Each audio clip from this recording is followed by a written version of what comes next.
Hello and welcome to yet another episode of Fix It in Post. My name is Sean. And I'm Dave. And today we are joined by Bailey. Hi, Bailey. Hey, guys. What's going on? Thanks for having me. Yeah, Thank you for joining us. Yeah, thank you for coming happy on. to be here. On this Very First special time, guest. long time. Joining us on this holiday edition of Fix It in Post, where I guess we could have watched a Christmas movie, but we didn't because that's too predictable. Yeah, we did a whole month of horror movies leading up to Halloween, and then totally forgot it was Christmas. That's okay. Dave, do you want to introduce this week's movie? Sure. Today we're talking about Buffy the Vampire Slayer, a 1992 horror comedy action romance satire directed by Fran Rubel Kazooie. It tells the story of Buffy, an airhead Valley Girl cheerleader who learns that she is fated to be the latest in a long line of vampire-slaying heroines. As her immortal or reincarnated, possibly, mentor Merrick, played by Donald Sutherland, trains her in the ways of vampire slaying, Buffy struggles to balance her newfound destiny with the responsibilities of her old life. Meanwhile, the vampire lord Lothos, played by Rutger Hauer, is assembling an army of the undead and making them out of Buffy's own high school classmates.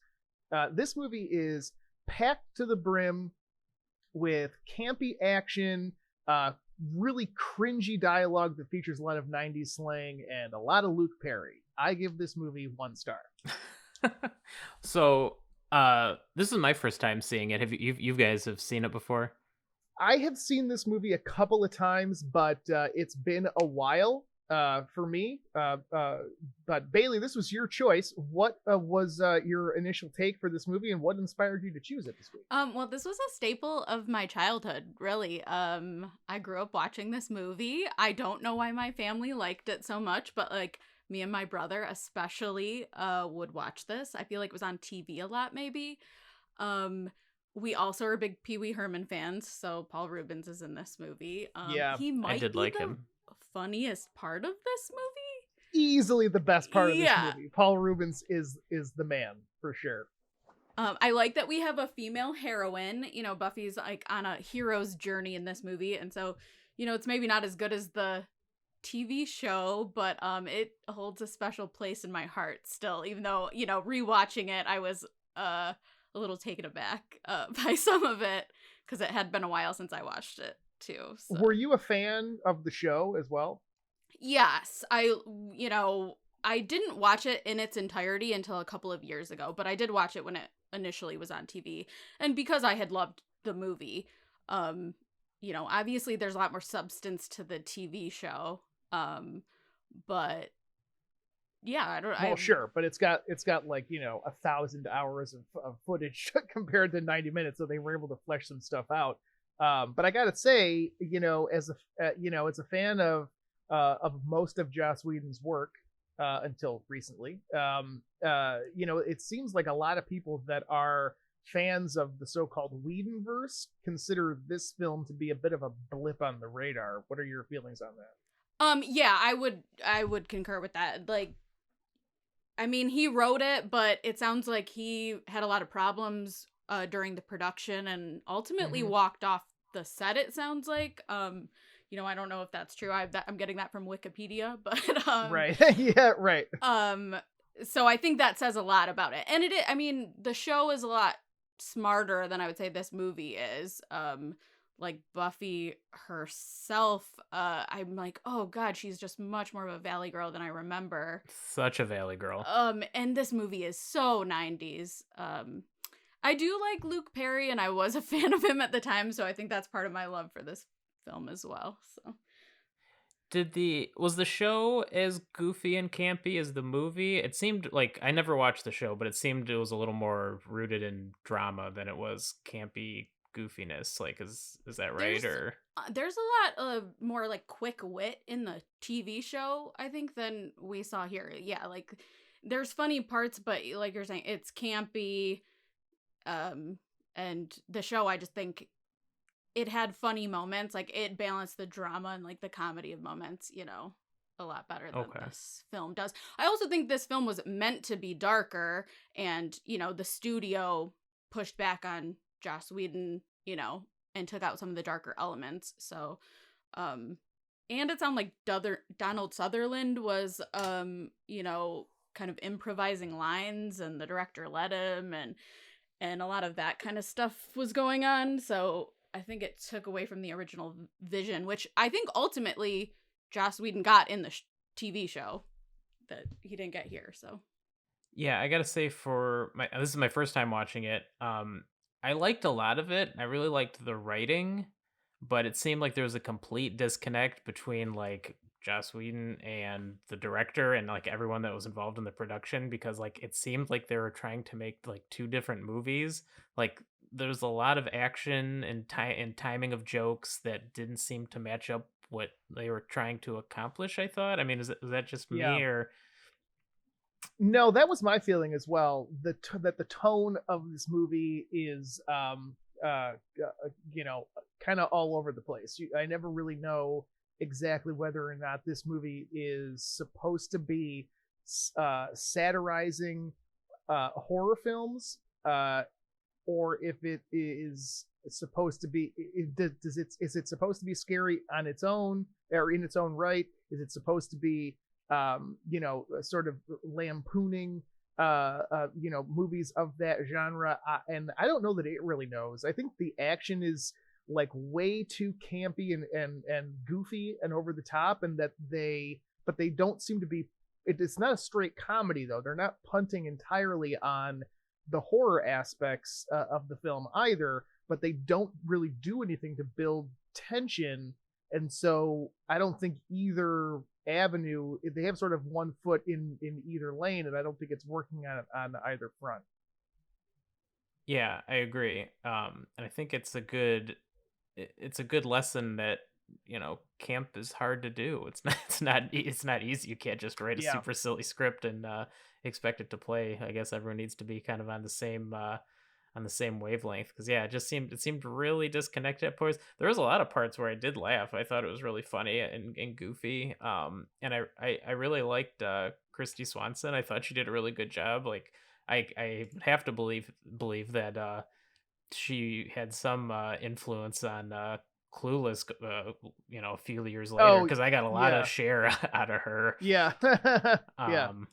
I really liked, yeah, so I really liked her. I really like Paul Rubens a lot, but yeah, I don't know. It was just like there was just a lot of parts too where there'd be like an action scene, but there'd be like no music playing, and it just seemed like the production itself was just really amateurish almost. Like it was really bizarre. Um, what do They you? did say that they had to rush the production process. They had to condense That everything down to comes five across big weeks. time.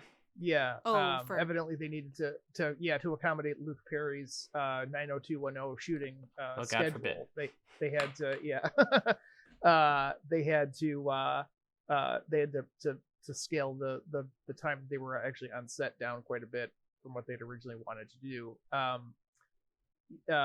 Speaking of Luke Perry, I wanted to talk about. So I mean, there are a lot of.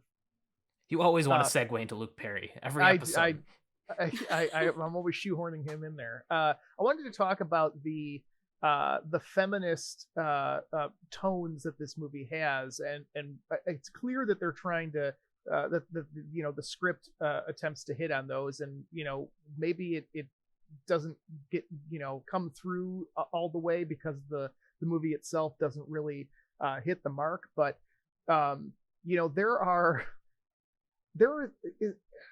it seems like every male lead in this movie is super pervy, and they're all kind of yes. like trying to outdo one another. Did anybody else get Yeah, I that got feeling? that, but like, I don't know if that was the theme or like if that's just like early '90s coming yes, through that's Yeah. I and was aging trying to really figure out, poorly.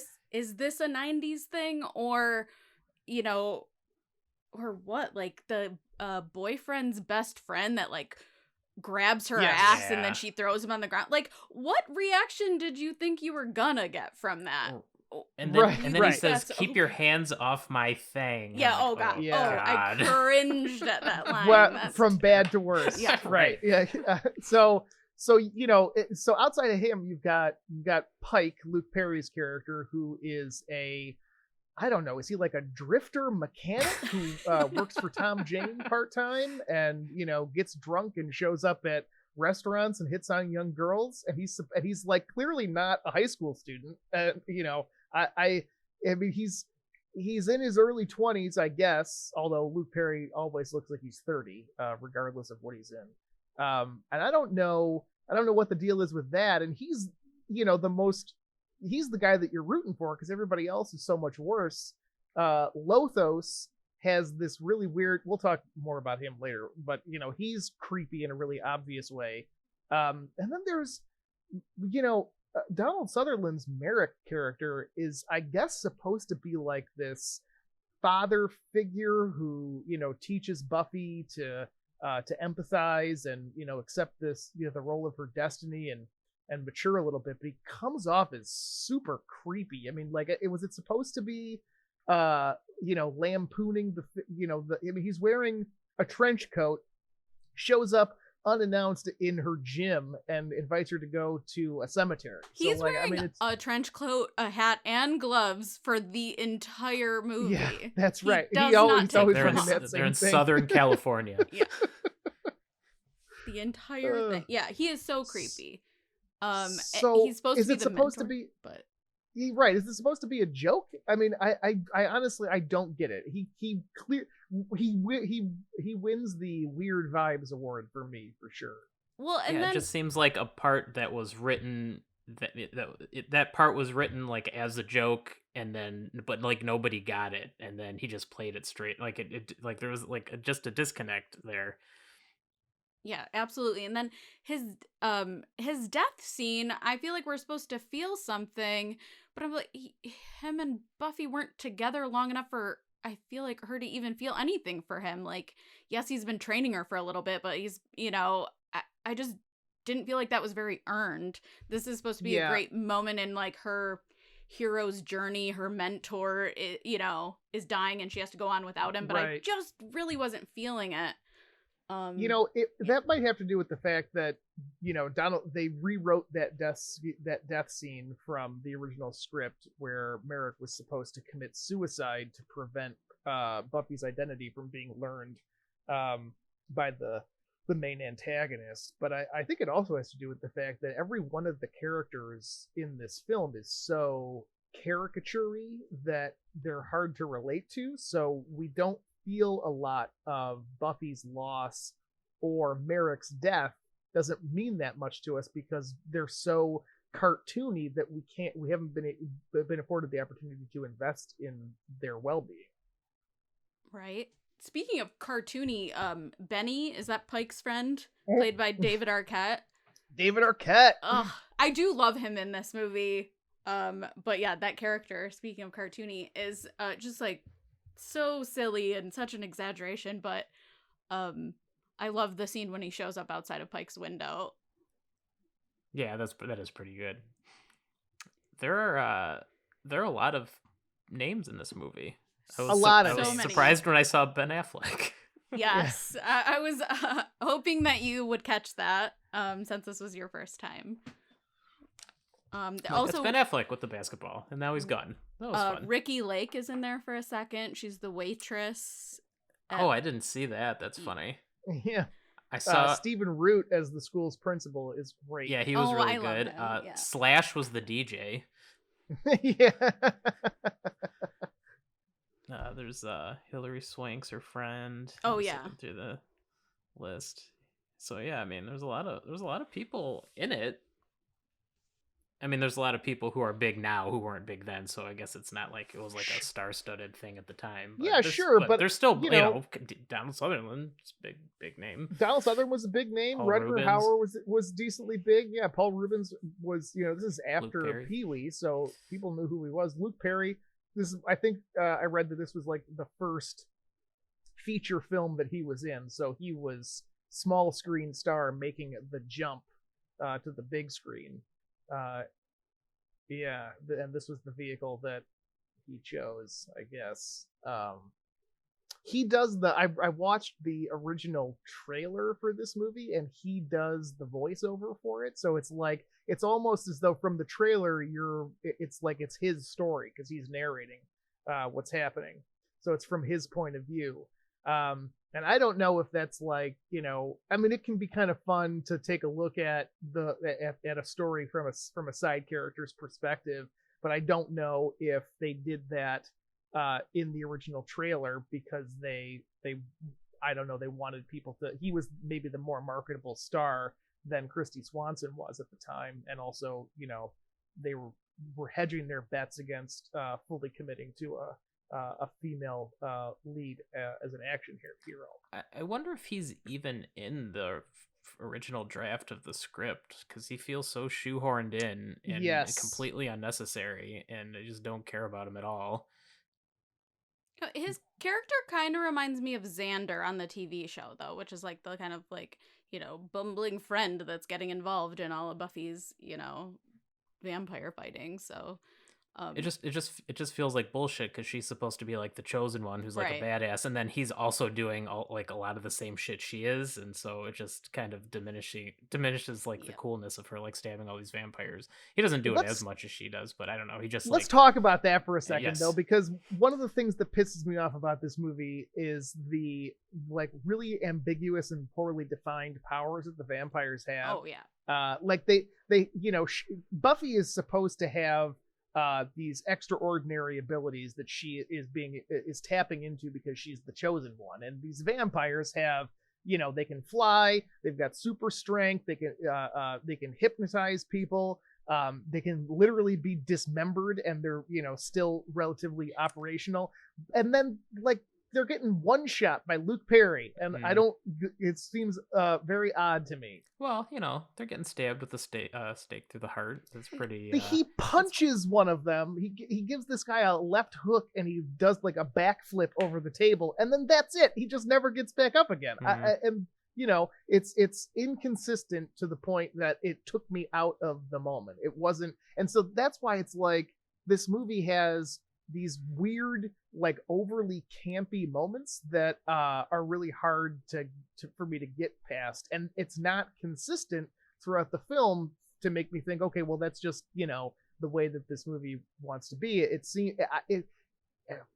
so disjointed to the point where I don't know if it is an oversight by the people that were writing and filming this movie, or if it's like small jokes that they weren't able to do consistently throughout the film. I can't tell.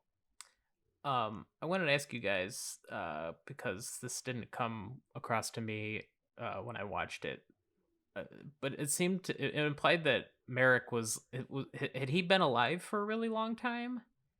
I think he said, and I had this written down too, whether or not it was that, or if it was reincarnated with memories or instincts from his past lives. And I think he had mentioned something about every time that he's born. Yeah, I think he said, like he's reincarnated. I gotcha. But is he reincarnated, and he knows everything about his past lives? Because that was unclear to me, to the extent with which he knew, because she kind of does, right? Where she's 17 and she's starting to dream about her past lives, and he's, I don't know, middle-aged, and he might have had the same kind of incremental understanding of his past, or does he have like everything from the jump? I don't know. That is a good question. That isn't not clear at all. Like, is he just getting past life dreams just like Buffy? Like, I feel like that wouldn't give you enough, even over decades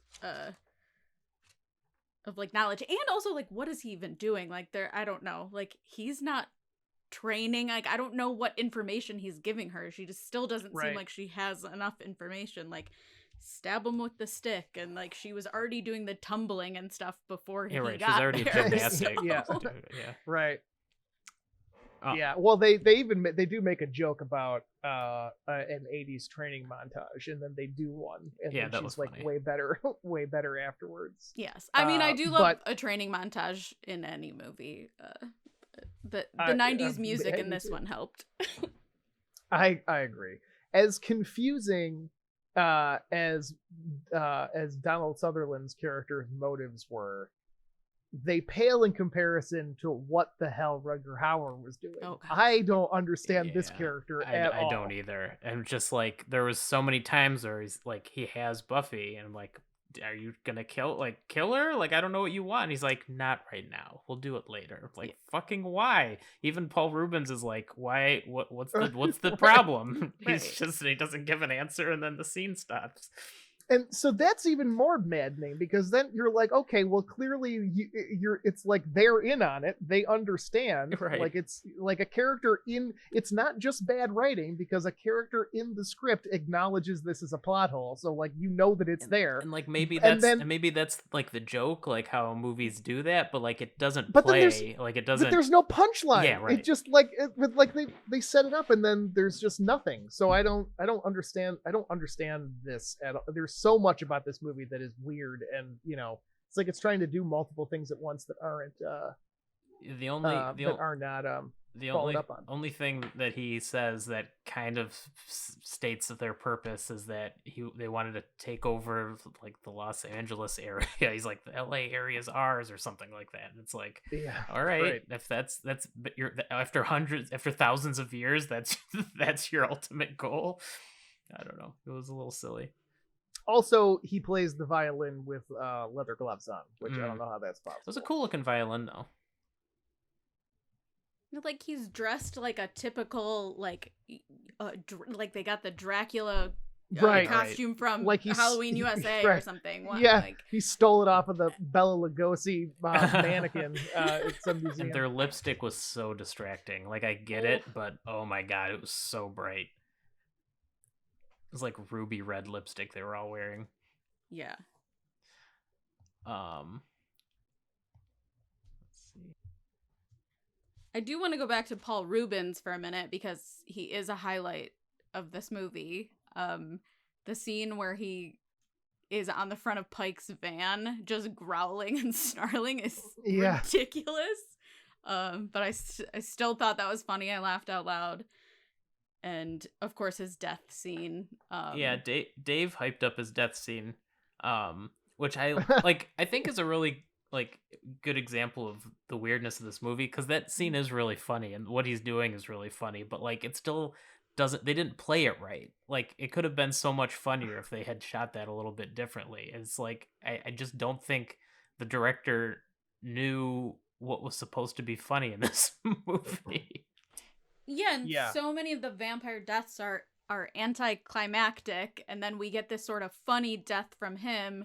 Yeah. It's all very strange. And I'm going to keep going back to the TV show, of course. But like in the show, you stab a vampire and they're dusted, they turn to dust, they disappear. And in this film, they all just seem to like slump over and fall over. That's it. They're like, oh.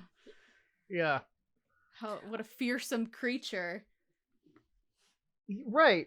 And that goes back to the inconsistencies with the way that these characters are written, because these vampires, they're clearly supposed to be empowered creatures. They even talk about how much better it is to be a vampire, and then they don't really do much. The basketball scene was really weird. Like I guess like that's the superpower, that they're able to like creep out a bunch of teenagers, make them not want to play basketball with you anymore. That's like the extent to what they were able to do. And no one's even reacting to that enough. Like, he's floating and, and they're just like, oh, he can't do that. That's not the rules. Yeah. Something more sinister is going on here. Yeah, that's true. They all. So I had this question because, I was wondering if there was so this director, Fran Rubel Kazooie. This film, by the way, was the last thing that she directed. And the thing she directed before this was a movie called Tokyo Pop, which won some awards and was critically acclaimed for being an examination of Japanese youth culture. And I was wondering if this movie is supposed to be, it's supposed to have some similar examination of apathetic youth culture of the early 1990s, and whether or not that might be lost on us because we are not youths of the early 1990s, and that the fact that every one of these reactions is so apathetic and underplayed, whether or not that is, it's like, are these kids going to, or do they not care about anything? Like, even if they're staring at a demon come to life in the face, it's not going to faze them. They're not going to care about it. I mean, if that was the point, I think I would have got it if it was done better. I don't know. There wasn't a whole lot there to go off of, right? I mean, that is a great point though, because I noted something where their friend is missing. The girls are like walking through school and their friend is missing, and all they care about is the yellow jacket that someone borrowed, loaned her the yellow jacket. And they're, oh my God, you didn't get it back. And like, your friend is missing.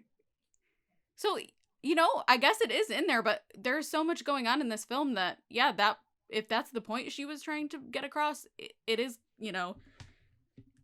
I missed it. It fell super flat.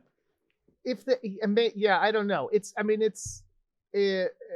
like, it's like, it's some part that, it's some part like kind of cheesy, like comic book vampire fighting kind of movie. It's like, it's too once. I think it's just trying to be too many things, if that's the case. Yeah, maybe you're right. Maybe it's just a movie that's trying to, it's trying to do too many things and it's not able to execute any of them well enough. I don't know. And parts of it seemed like it was trying to be like a pretty serious like action movie, like it. So yeah, I don't know. Too many different moving parts. And this watch, like, I hadn't seen it in a couple of years, and it felt so slow in the beginning, and like it was going to be a little more dramatic, and then it does take that turn at some point where it turns into the camp. And I think it's probably the scene that, like, when Pike really gets involved, and I was talking about Paul Rubens being on the front of his car, like, I'm like, oh, finally something's happening now. Yeah, the scene after that, the best line in the movie is when Paul Rubens looks down and he sees that his arm is gone. He says, "You ruined my jacket." Yeah. And he looks at his henchman and he goes, "Kill him a lot." Yep. I have that written down. That best is one movie, of my favorites. best line in the whole movie. It reminds me of my favorite line where, Paul Rubens is talking to Buffy and he's saying, I can't quote it exactly, but he says, we're undead. We can do anything we want. And she says, oh yeah, clap. Yeah. Yeah. Right. After he lost his arm. That was pretty funny.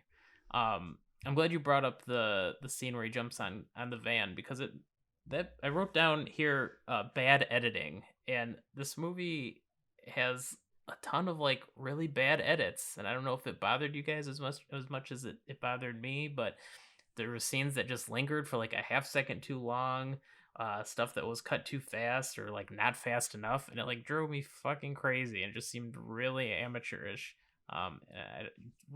Did that come across to you guys at all? Yes.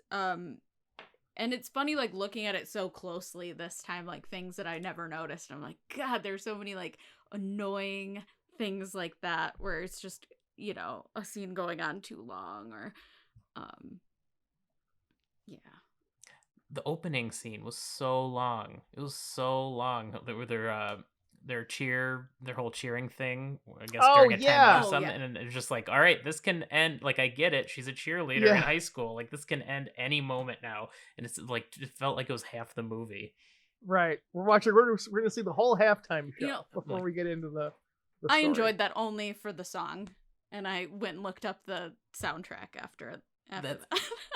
That's fair, but it was just like, it lingered on him so long, and like it was just like there was no cuts at all for like the longest time, and you could tell that Christy Swanson like was not really a cheerleader. Like, she was like doing an okay job at the choreography, but like she just wasn't hitting it like everyone else was, and it could have been hidden well if they had like used a few different angles, but yeah, they just like lingered on it for a super long time, and it made it super obvious, and it was just took forever to get off of it. Yeah, I don't know. Did you guys have any other? I'm just looking down my notes, things that I definitely wanted to bring up. I don't have a lot more to say. Fran Kazooie had, it seems like she was on an upward track, and that this movie might have been sort of a crossroads moment in her career with, directing a big budget Hollywood movie with a lot of recognizable names and faces, and a movie that made money, not a ton, but it made like 16 million on a $7 million budget. And the fact that she went on to do so little, so you're saying this with the rest of her tanked her career? Is that what you're trying to say? I think maybe it did. She has an EP credit on the Buffy TV show, but evidently that's only because she and her husband, who was a producer on this movie, put up funding for the show as well. And so, she didn't have anything to do with the show creatively. She was also a producer on the Trey Parker and Matt Stone movie Orgasmo. Yeah. Oh, wow. so yeah, I mean, like, I don't know. I don't really know what happened here. I think, overall this movie is sort of, I mean, it's okay. Like, it has its moments. There are some things that I think are redeeming about it. I liked Christy Swanson too, even though I think her character was a little cartoony. The whole thing is cartoony. I really liked Paul Rubens. There are some things that I liked about the film. Did I mention Tom Jane? I think I mentioned his name. Tom Jane is in this film for one scene. He plays the mechanic who employs Luke Perry's character. Yeah, you did mention that. I didn't notice that until I was, doing a little research. I'm like, wait, right. What? Where was he? I see. I knew that he was in the movie, but I didn't know who he played, and so I had my eyes peeled for him. And then he shows up, and he does not look like traditional Tom Jane, so it'd be easy to miss. But yeah, I think that there's a lot about this movie that is just sort of, it doesn't, I don't know. There are certain elements of this movie that don't really work well with one another, and it kind of misses the mark for me. I think that's my overall opinion. Yeah, same. Like you said, I just think that,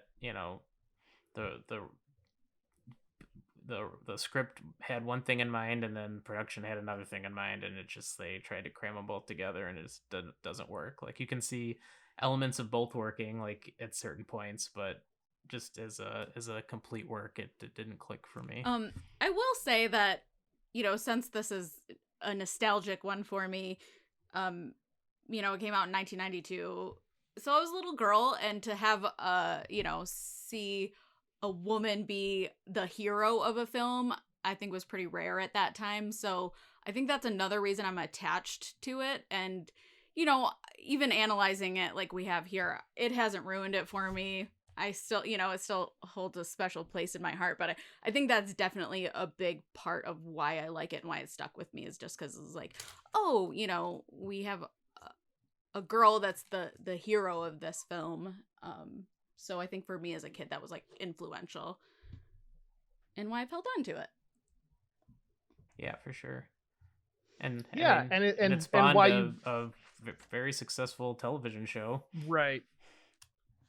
Yeah, a lot of Joss Whedon's writing centers around strong female leads, and since most of the stuff that he writes is action oriented too, you get a lot of female heroines that are physically dominant in their space. I'm thinking of Summer Glau's character from Firefly, and Kitty Pryde, who he wrote in his run on Astonishing X-Men, who he said was an inspirational figure for his writing of Buffy.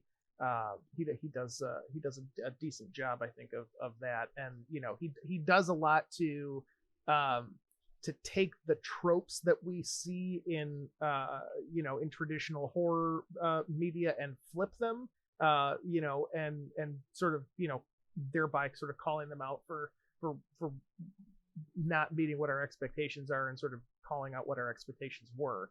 And so I think he does a good job of that, and I think Buffy's a good character who didn't get her due in this movie, and the TV show is a much truer representation to, I think, his original idea, for sure. I think so. forgive my ignorance, but is Buffy an original work of his, or is it based off a Yeah. comic? Okay, that's interesting. Well, it is. There's a comic version of the character as well, but it's his character. Okay, so he did the mhm. comic come first, or did the No, movie come first? the movie came first, and then he wrote a comic that connects the movie to the show because it's all canonical. And then he wrote like an origin story graphic novel for the character as well. That's essentially like his original script turned into a graphic novel, and it's sort of supposed to be like a. What if the movie didn't take place? Wait, but I thought you just said that kind of there's one that connects the movie to the show.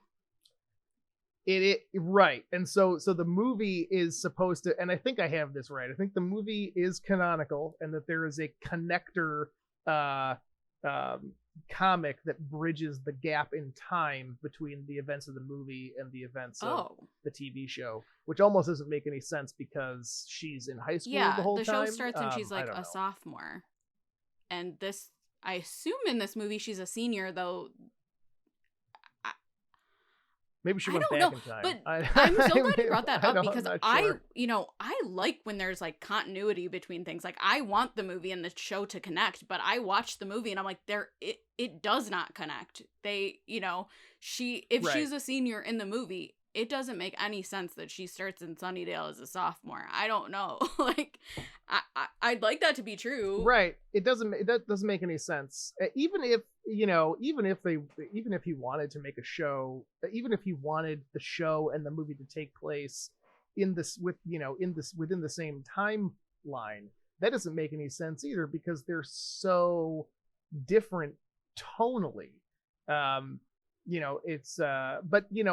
correct me if I'm wrong, but in the pilot of the show, they don't redo her origin story. She's already a fully formed vampire. Yeah, that's Slayer. correct. She shows up at this new place and she already is the Vampire Slayer and knows it. I think she thinks she's getting away from it somehow by moving, but obviously it's like followed her there. What else was I gonna say about that? The production company that originally bought the script, Sand Dollar Productions, is owned by Dolly Parton. Huh. That's interesting. Dolly's all over 2020. Oh, I wanted to say something about the comics too, because I read some of the comics, but the comics I read are continuing after season 7 of the show. So it's basically like a season 8 and 9, but in the comic books. I didn't even know about the ones you're talking about. I'll have to find those. Well, I do. I think it's interesting though. The reason I asked about the comics is that this movie like screams like 90s based off a comic movie. So I think it's kind of it's interesting that the movie came first, and then all the. But I think your after. instincts are your instincts I think on that are right though because Whedon is a comic book writer too, and a lot of the stuff that he ports to live action is has a comic book feel. I mean, there with Firefly and Serenity, there are comic book tie-ins with that as well. And in a similar fashion to what he did with Buffy, there's sort of like an epilogue comic arc that takes place after the live action stuff is done. So yeah, he sort of goes back and forth. So I think it's understandable that there would be a similarity there. What did he start? What was this first comic? Do you know? Like, where did he? The first comic that he wrote, I'm not sure. I know that when he sold this spec piece, he was a staff writer on Roseanne's show. Oh, that's interesting. I didn't know that. Huh. Well, I think that's everything that I had. I don't know. Did anyone else have anything? I liked the principal. That was Stephen Root. Giving the dead kids detentions at the end. That's the only other funny thing. That was really good. It was like I'm glad you I'm glad you brought it up though, because it was like shit like that. Like I really liked. I thought it was really funny, and I thought like if they had done more things like that throughout the movie or done it like better, like I think I would have liked it a lot more. And I think that's kind of what the movie was supposed to be. Um, but I don't know. It got lost in the mix somehow. Or the end credits too were kind of funny, except for the guy and his girlfriend. That was really creepy. Did you guys watch the Yeah. post credit stuff? That's like Buffy's boyfriend that like left her for her Yeah, friend. her ex. Yeah, Right. what were Yeah. they doing in the car? What Yeah. happened? Yeah. That was so weird. It's just like one of those, I guess, just didn't age well. I guess it was probably funny. Yeah, at the like time. for a I don't movie know. that I don't know, is but supposed to have all these feminist elements, there's also a lot of weird sexist, like rapey elements too.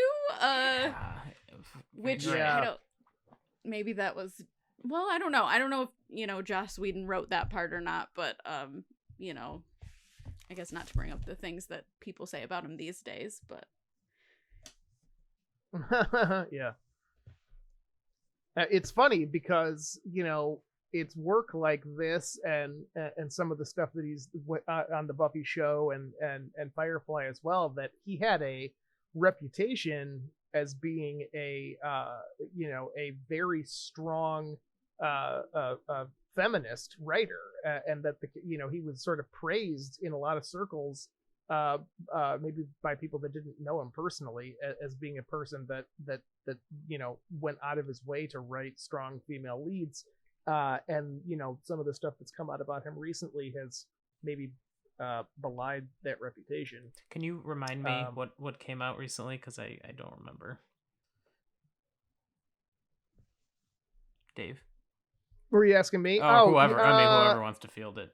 Yeah, I mean, he's gotten some bad press from his ex-wife, for sure, and some of the stuff that has come out about his the kind of sets that he has, the working environments he's created on his sets on the Justice League movie that he directed. He's gotten some pretty bad press. There has been something else too.